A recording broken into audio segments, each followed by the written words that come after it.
Hi, in today's video we're going to show how to take your hair from dark to light by just using your topper. I've added a dark root into my topper and that's going to really help the blend. In addition, this is of course optional, I've ever so slightly lightened or bleached the very front of my hair, almost like a money piece, because that's the main part of my hair which I used to blend over the topper.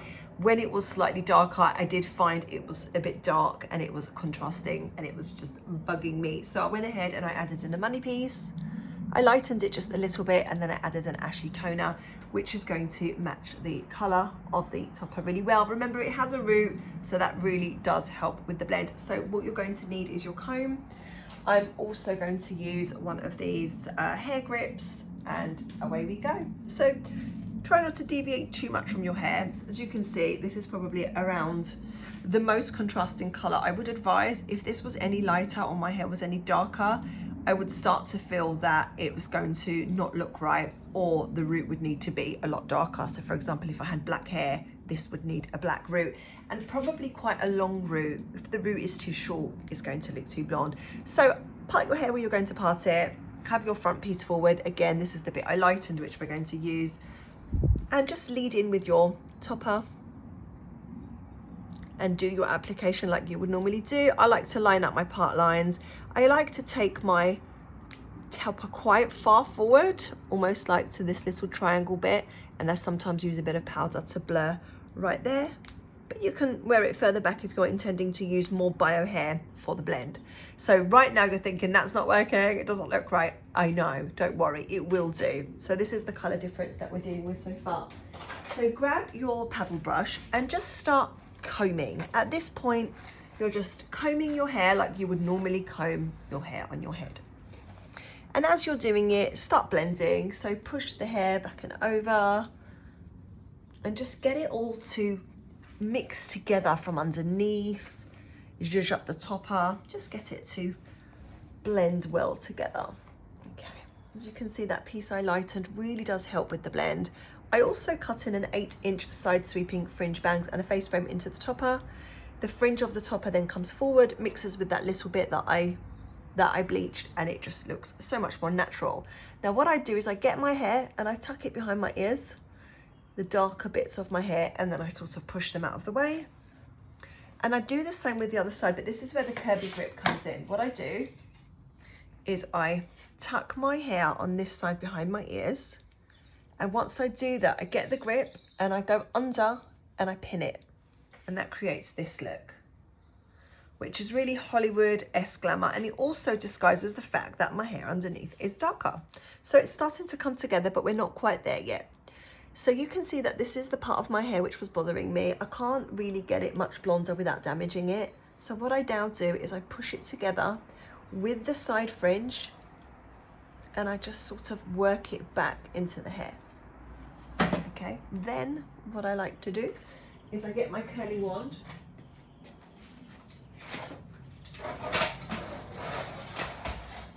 and I'm going to curl, I just untangle myself, a bit of my hair and a bit of the side fringe together. So I'm grabbing them at the same time. So that's the side fringe of the top out with my front bit. And I'm just going to curl away from my face. I'm pushing them together. And then I'm gonna just drop it. I'm gonna push that back round and then I'm gonna leave it. And then this is another part of my hair as well, with another, see that brown bit, another part of my topper. And I'm going to just do exactly the same thing, maybe slightly lower down because you don't want your curls too high up. Then I'm gonna just leave it. I'm not gonna do any more. I could do this bit, but I've been putting quite a lot of heat on this topper and I'm going to just lay off it. Then you spray, and at that point you just want to leave it. You want to let it set. And once it's set, you can then further manipulate it by pushing the front of the fringe forward and then the back underneath, and that's it. I've got lighter hair. I think feel like it suits me better.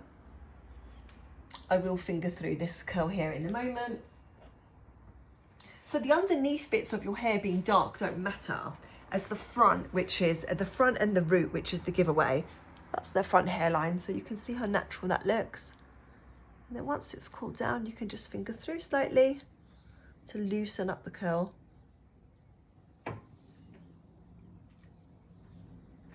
and you're done. One other thing you could do, which some people really like to do, is they can cut like a full fringe, a full front fringe, and that also really helps. Basically anything which doesn't need your bio hair is going to be, so any fringe means you don't need the bio hair in order to do the blend. I just like my hair in this style, so I have to work with my bio hair and the colours together. But to be honest with you, the fact that the root's dark, if the front is a tiny bit dark, it still matches really, really well. And sometimes you have to take a little element of it not being perfect in order to maintain the quality of your hair, because really, ideally, I want this bit here to be like quite a bright blonde, like Rachel from Friends. But if I do that, what I'm going to end up with is either no hair, where I've singed it with bleach, or it's going to be so dry and frizzy that if I get caught in the rain, my top is perfect, the front will just frizz so badly where it's so unhealthy.